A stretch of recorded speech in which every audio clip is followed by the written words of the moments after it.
Howie Bentley here. Welcome to episode number 8 of Sword and Sorcery Heavy Metal.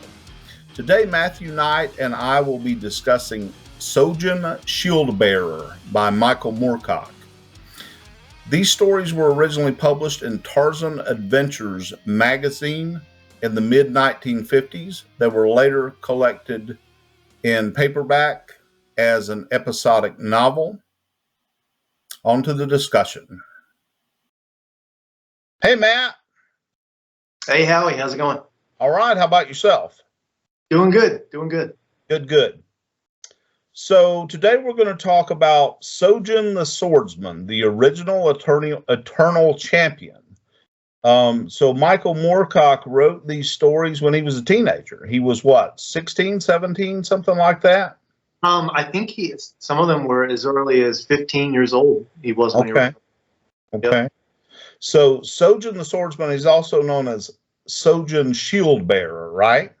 Right. And he is the commander of the armies of Imperial Hatnor on Xylor. I guess Xylor is this world, or maybe the name of the planet, because what we've got here, it's kind of a sword and planet, but a little bit of sorcery thrown in later on. Of course, the sorcery being more a mind thing, I think, a mind power thing.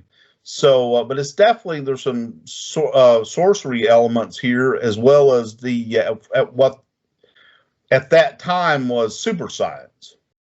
So, I mentioned that Sword and Planet, and we will be discussing some Sword and Planet on here. I mean, it's the cousin of Sword and Sorcery. Edgar Rice Burroughs invented Sword and Planet in 1912 with the publication of his first novel, which was A Princess of Mars.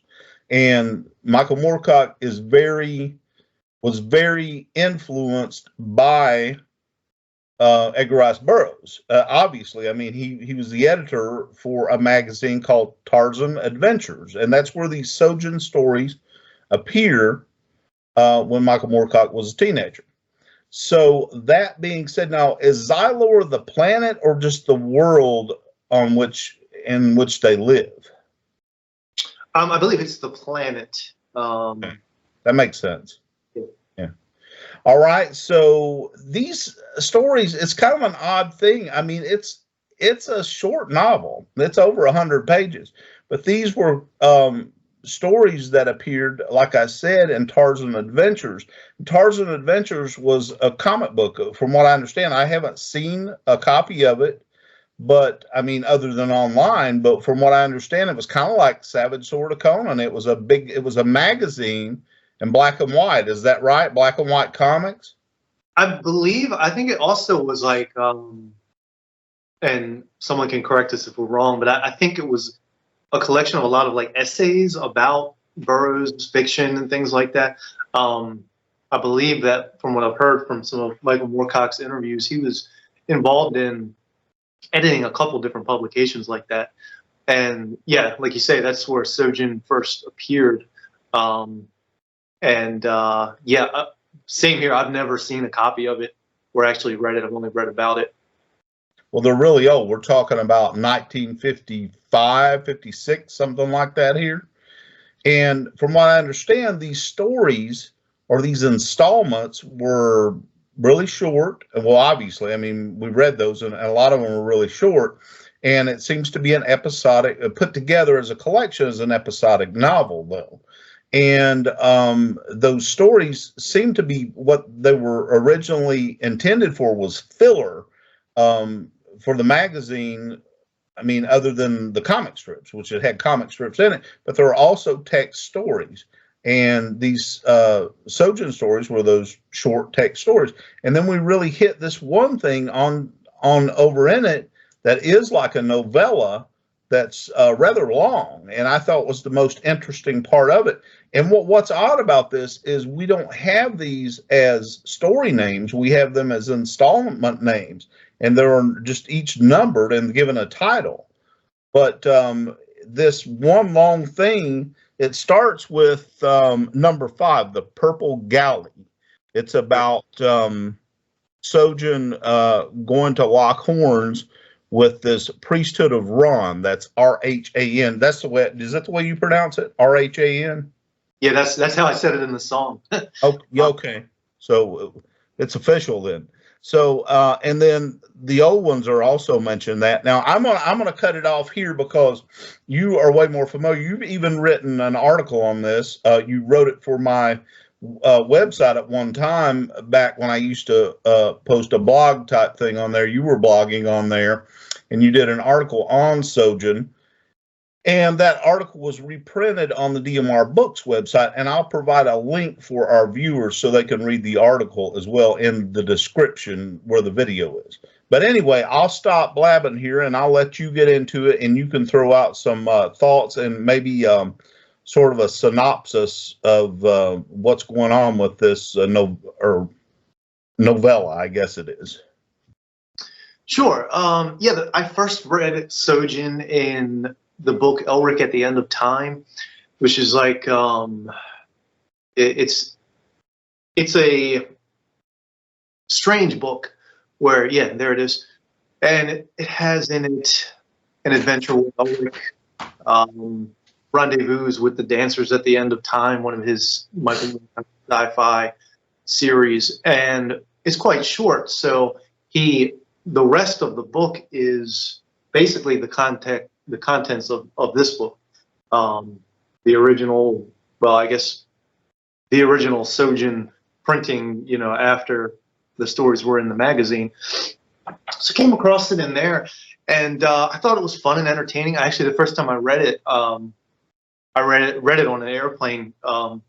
Eternal Winter did a festival in Germany, and we had the long flight back, and I just had the book with me, and I read the whole thing on the plane. And I thought it was just fun and entertaining. And one of the things I liked about it was, you think of Sword and Planet. A lot of Sword and Planet stories are very entertaining, but a lot of times it's just a kind of a ripoff of John Carter, you know. And that's what's different about this. It doesn't have that whole military Earthman who goes to another planet and, you know, becomes this John Carter thing. It's kind of different, and it's not very very deep and thought out. The stories are kind of really fast paced. Not a whole lot of depth going on, but still some interesting ideas. Pretty cool supernatural elements. I always was fond of the one story where there's like these carnivorous merfolk, you know. That was cool. And I think there's another one with this this bird creature. So yeah, you know, interesting supernatural elements, tons of adventure. It's very how can I say this, kind of reckless. Like there'll be moments where Sojan is just all of a sudden jumps on a roof and is sword fighting with some guy just out of nowhere. You know, it's very the stories don't really go into too much depth. It's just a lot of action, a lot of, you know, fun elements. I don't really want to give away too much, and it's not really too much to give away because they're so short and compact. Aside from when it, like you say, when the story, the tales go on, they do get to some little more involved parts where there's like this, there's like this cult and this whole thing with these beings called the Old Ones that are, I don't think have anything to do with the H.P. Lovecraft. You know, what we think of when we think of the Old Ones. But yeah, that's what they're called. So yeah, it gets a little more involved there. But overall, it's just a kind of an action-packed Sword and Planet sci-fi adventure fiction, I guess. And I was drawn to it because I had read so much Moorcock, Elric, and Corum, and Hawkmoon, and all the classics, you know, that everybody knows. And this kind of just hit me as something new that I wasn't familiar with. And then later on, when I was compiling ideas for the Eternal Winter album, it just struck me, do a song about Sojan, because I don't think many people really knew about that. So, and then when I had the idea to do that, that's when I wrote the article, and yeah, just really got into it. It's it's pretty fun read, I think. So on your album, on Archaic Lore Enshrined, if you would tell the viewers the title of that song about Sojan. Yeah, the song is simply called Sojan Shieldbearer, and pretty short song, probably the shortest one on the album, and it's very rocking and to the point. I made an effort to write the song with the spirit of Sojan, so I always thought that what made Sojan different and kind of unique was the fact that he was so young and wrote them the way he did. So I wanted it to have that same kind of just over the top, straight to the point attitude, and that's kind of how it is, I think. I think some of these stories, like I said, I think he had to just toss these off really quick. Not only was he a teenager at the time and not as experienced as he obviously was when he wrote Elric and Corum and Dorian Haltman and all that stuff, but also I think there was probably an issue of time where he had to just write it like that. And some of it that shows too. And he did a remarkably good job. I couldn't imagine as a teenager trying to write something like that. Yeah, tell me about it, yeah. But there's a lot of telling versus showing too, like you said, and it just jumps to things, and it's like he sets up this story and then it just jumps to the end because apparently he only had 3 or 4 pages to work with in that issue, and this magazine was put out, I think, what was it, weekly or bi-weekly or something like that? I don't think it was monthly, was it? Do you remember? I don't remember for sure, but I do remember seeing a lot of covers. Like there were a lot of issues, Yeah. And how many years did it span? Do you remember? Wasn't it just 55 and 56?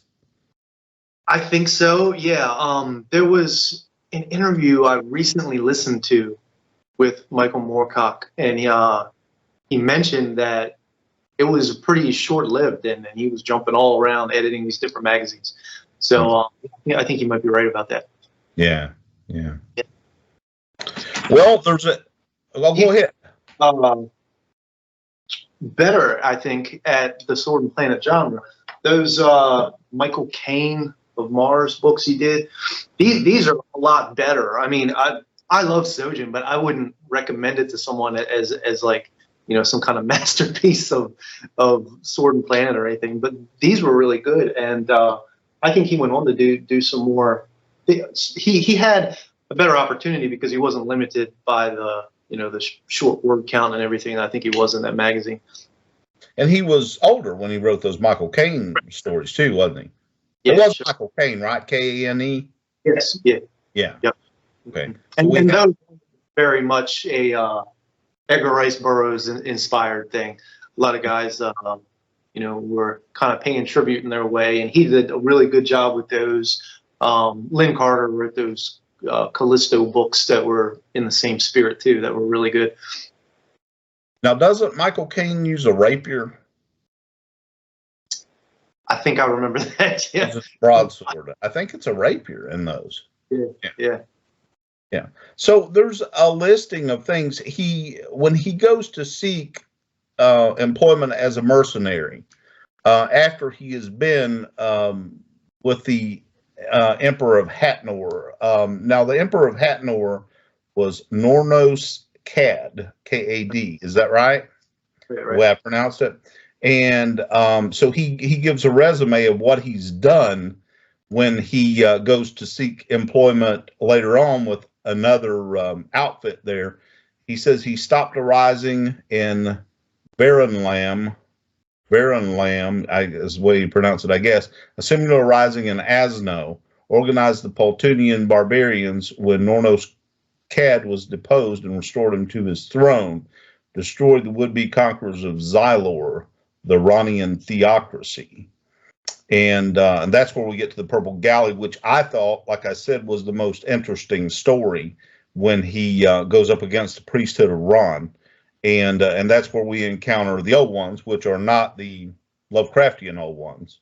And then that thing runs for a long time. And then the couple of stories after that, it was like he was getting, it almost was like he was getting better and better at writing these stories around the time he hit the one that's number 5, the Purple Galley, and all the way to the end. I thought those were good. At the beginning, I mean, they're cool to read, but like you said, this is not. If you were to recommend something to Michael Moore about written by Michael Moorcock to a sword and sorcery or sword and planet fan, or just fan of fantastic fiction in general, something that was by Michael Moorcock, you would probably recommend, Elric, or like I said earlier, Corum or Dorian Hawkmoon, or there are a number of other things before you would recommend Sojan. Sojan is for the guys who have read all that stuff and are really big fans of Michael Moorcock and want to check out some of his earlier work, I think. Definitely. Yeah, I mean, those other ones you just mentioned are like masterpieces of fiction. It's like for someone who's interested in, where Moorcock came from, pretty much. Right. Yeah, and you are right. I think they did improve. The stories did, and it's a shame he didn't go on with them, because I think by the time it gets to, like you say, the Purple Galley, there's some new elements being thrown in there. That one, he starts to allude to this sort of like, I think when I wrote that article, I compared it to like Howard's The Tower of the Elephant. There starts to be this like cosmic mystery kind of thing going on, and that is a masterpiece of fiction. Mm-hmm. Tower of the Elephant. Yeah, what you mentioned about that cosmic thing, comparing it to Tower of the Elephant, was comparing it to the old ones from whatever this story. I really wish he would have given these titles, but they don't have titles. They're just installments. And the one that starts with the Purple Galley, that's that whole long story. It's the longest story in the series, and that's the one where it's given this sort of a cosmic kind of feel to it, like that, like the Tower of the Elephant by Howard. Right. Exactly. Yeah. So. Well, this one's a really short one, so did you want to, we don't have a curfew or a time limit or anything like that, or any length that we have to meet, so did you want to discuss something else, any other particular elements about Sojan? One thing that I think should be recognized and kind of gives Sojan some importance is that it seemed that later in Moorcock's career, even though Sojan was such an earlier incarnation, he still considered him part of the Eternal Champion cycle. I believe it's in the Eternal Champion, the Ericos or Rekase book, however you pronounce his name, where the character John Dacre is like relating to someone his various incarnations throughout his lifetimes, and he's throwing out all these names from all the Moorcock sagas, and he said Sojan. So yeah, I mean, even though it's so early and it's so different, it still fits into the canon of his Eternal Champion cycle, which is one reason people, especially completionists who want to really read it all, is definitely worth checking out. Yeah, that makes sense.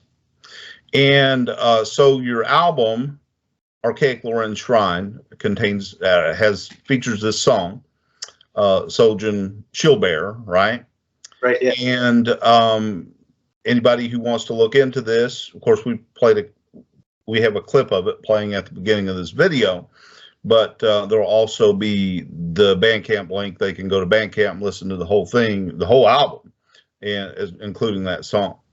So anything else you wanted to say about the song or the story itself? Not really. I would encourage someone whoever listens, goes and checks out the song, to pick up a copy of, go on eBay or something and try to get one of the old, books we talked about. There was a newer publication that you can find it in. It's from Planet Stories, and it's got this double feature thing. And this one's cool because it has some of the black and white illustrations and whatnot. So yeah, I would say, check out the song. Let us know what you think, and pick up a copy of Sojan. One more thing I want to ask you. Now, do those other editions, you know, I only have the Elric edition that I held up. That's apparently that's an Elric novella, and they included the Sojan and some other pieces in there as well. I think Jerry Cornelius and some other stuff. But this, I guess it's irrelevant right now. But what are all the stories that were taken from Tarzan Adventures in that Elric book as well, or are those updated versions you have?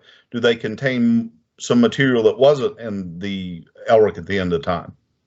Well, the material in Elric at the End of Time is the same. It's the same exact stuff that's in this earlier Sojan book, which is by Savoy Books. This one, he has like an introduction, and he kind of alludes to that this is like the complete version, because I think so much time had gone by, you know, since it was published. I tried looking through here and doing a little bit of comparison to see if he had like updated some things, like, you know, like when Paul Anderson did The Broken Sword later on for Lynn Carter, he brushed some things up and all that. I couldn't really see any huge difference, so I don't think it's much of a difference. And definitely Elric at the End of Time and that earlier Sojan book are the same. Even those extra stories like you're talking about, I think it's like the stone thing and a few other like weird, you know, little short pieces. They're in that Sojan book also. Okay. That's good to know. Well, if there isn't anything else we want to cover today, I guess we'll wrap it up. That's cool. Yeah, I mean, it's a short one, and yeah, it's just cool to bring awareness to it, let people know about it who haven't heard of it before. Okay, good, awesome. Well, I appreciate you coming on and giving us the scoop on Sojan today.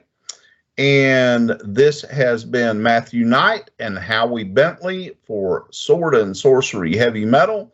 Be sure to like and subscribe and catch us next week. All right.